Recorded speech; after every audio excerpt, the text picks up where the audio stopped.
ഈ സീറ്റുകളിലെ വിജയപ്രതീക്ഷയെ ഒരു പങ്കുവച്ചല്ലോ. അതൊരു തന്ത്രമാണ്. കാരണം നമ്മൾ വിജയിക്കാൻ പോകുന്നു എന്നുള്ള പ്രതീതി പൊതുവെ ഉണ്ടാക്കിയെടുക്കുക എന്നുള്ളത്. നമ്മൾ സീറ്റുകൾ കോൺഗ്രസിന്റെ കയ്യിൽ ആകെപ്പാടെ ഉള്ള സീറ്റുകളുടെ എണ്ണത്തിൽ നിന്ന് അവരെത്ര മുന്നോട്ട് പോകേണ്ടതുണ്ട് എന്നുള്ളത് ആലോചിക്കണം. എത്ര സീറ്റിലാണ് കോൺഗ്രസ് ജയിക്കേണ്ടത്?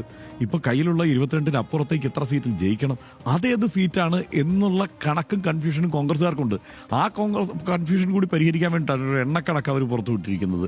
ആ എണ്ണക്കണക്കിൽ ഒരു പ്രശ്നം നമ്മൾ കാണുന്നുണ്ട്. കാരണം കോഴിക്കോട് 8 സീറ്റ് ജയിക്കും എന്ന് അവർ പറയുന്നു. നമ്മൾ തിരിച്ചും മറിച്ചും എണ്ണം എടുക്കുമ്പോൾ അതിലേക്ക് നമുക്ക് എത്താൻ കഴിയുന്നില്ല എന്നുള്ള പ്രശ്നമുണ്ട്. തൃശ്ശൂർ ജില്ലയിൽ ഒരൊറ്റ സീറ്റില്ലാത്ത വിധം, തൃശ്ശൂർ എന്ന് പറഞ്ഞാൽ കരുണാകരന്റെ തട്ടകമായിരുന്നു, കോൺഗ്രസിന്റെ ശക്തി കേന്ദ്രമായിരുന്നു.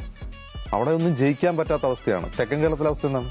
തിരുവനന്തപുരം, കൊല്ലം, ഈവൻ കോട്ടയത്ത് പോലും സീറ്റുകൾ ഒഴിച്ചു പോകുന്നു. ആലപ്പുഴ, എറണാകുളം ജില്ലയിൽ പോലും വലിയ തോതിൽ LDF. കോഴിക്കോടൊക്കെ ജയിച്ചിട്ട് കാലങ്ങളായി. കോഴിക്കോട്ടൊക്കെ ഒരു സീറ്റ് ജയിച്ചിട്ട് കാലങ്ങളായി.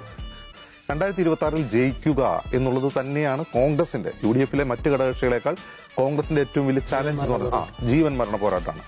ഇത് PD സതീശനും KC വേണുഗോപാലിനും രമേശ് ചെന്നിത്തലയ്ക്കും K സുധാകരനും ഒക്കെ നല്ല ബോധ്യമുണ്ട് എന്നാണ് ഞാൻ മനസ്സിലാക്കുന്നത്. ആ ചലഞ്ച് മറികടക്കാൻ തക്ക ശക്തി ഇപ്പോഴും കോൺഗ്രസിനുണ്ട് എന്ന് ഞാൻ കരുതുന്നില്ല. കേരളത്തിൽ ഞാൻ വിശ്വസിക്കുന്നത് നിയമസഭാ തെരഞ്ഞെടുപ്പ് 140 മണ്ഡലങ്ങളിലേക്കാണ് നടക്കുന്നതെങ്കിലും യഥാർത്ഥത്തിൽ കോൺഗ്രസ് മത്സരിക്കുന്നത് 100 സീറ്റുകളിലേക്കാണ്. കാര്യം 40 സീറ്റുകൾ ഞാൻ ഇപ്പോഴും വിശ്വസിക്കുന്നു അത് ലെഫ്റ്റിന്റെ ബേസ് ബാസ്റ്റനുകളായി മാറിക്കഴിഞ്ഞിരിക്കുന്നു. ആ 40 കഴിഞ്ഞാൽ ബാക്കി 100 സീറ്റുകൾ. ആ 100 സീറ്റുകളിലാണ് 71 സീറ്റുകൾ കോൺഗ്രസ് സൃഷ്ടിക്കേണ്ടത്. അതാണ് കോൺഗ്രസ് നേടുന്ന രാഷ്ട്രീയമായിട്ടുള്ള വെല്ലുവിളി.